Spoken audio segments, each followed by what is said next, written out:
Good day, my fabulous grade 11s, and welcome back to your COVID classroom. Today we are going to discuss the newspaper article.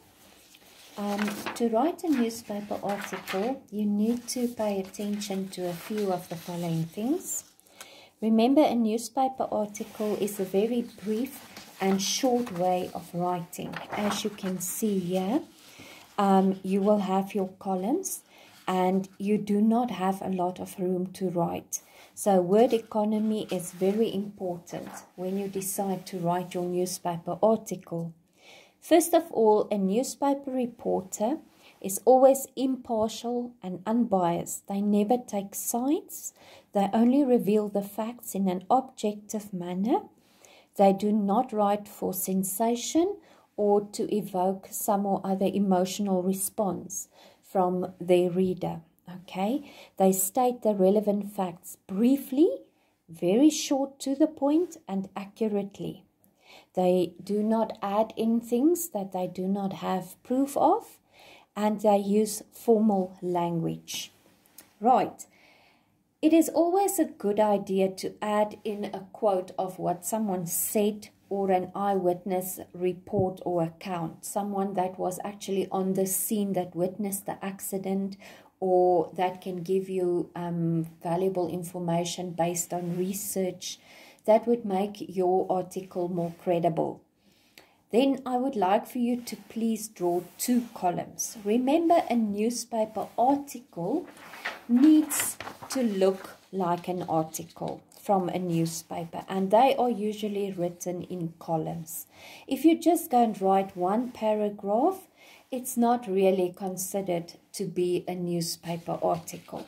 Okay, so form, draw down a line in the middle of your page and have 2 columns. Right, then the first column, the article is written in paragraphs. So you give a clear and short, catchy title. For example, in this case, Masking Up to Get Back to Learning. That is the article's title or headline here. Then you have a subtitle, and you always have the name of the journalist, because some readers prefer to read articles written by a certain journalist. They follow them. So therefore it is important for them to see who the journalist is that has written the article. Okay, your article is written in paragraphs. It's a clear, concise heading.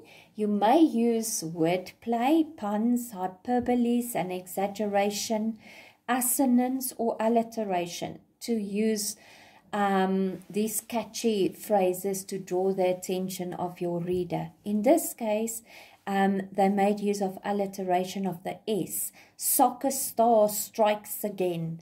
Immediately, the reader would like to know who the soccer star is.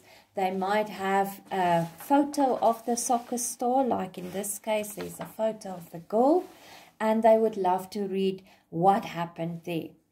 Then you name the journalist or reporter. And then, very important, your first paragraph. If your reader does not have time to read the whole article, they want to just read that very first paragraph, and they want to know exactly what is going on. Okay. In this case, it says, Primrose-based Hawke Academy, like many schools across the country, opened its gates last Monday to welcome back the grade 7, and in this case, grade 10 learners. Grade 10 is the highest grade at the school at present. However, it was not a formal or normal day, rather, at the school, as there were no smiling faces to be seen, as they were hidden behind masks. So there we get the idea immediately of when the school opened, what is the name of the school, and of the situation. Right. You will use the present perfect tense, has or have, usually, to indicate that this has happened and what have been the implications and so forth. Right. Your next paragraphs will contain more information, and those paragraphs are the ones that will let your reader know the following: what happened, When did it happen? So there you will elaborate a bit more. Think of the COVID-19 virus. What happened? This virus got released in the marketplace. Where? In Wuhan, in China. Okay, who did it? Who did it happen to? Where did it happen? How did it happen? And so forth. So your reader is very inquisitive. They were not there, and you are the one that needs to unfold these events to your reader so that they will be up to speed with decisions that were made, events that happened, people that were affected. Therefore, it's very important to just first go and sit and put pen to paper and plan. What do you want to say? And then go and do some research as well. Okay.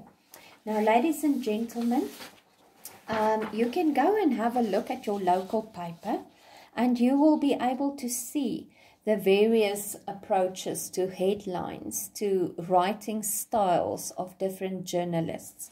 Okay, some like to employ a bit of their own personal touch, maybe some humor here or there, tongue in the cheek.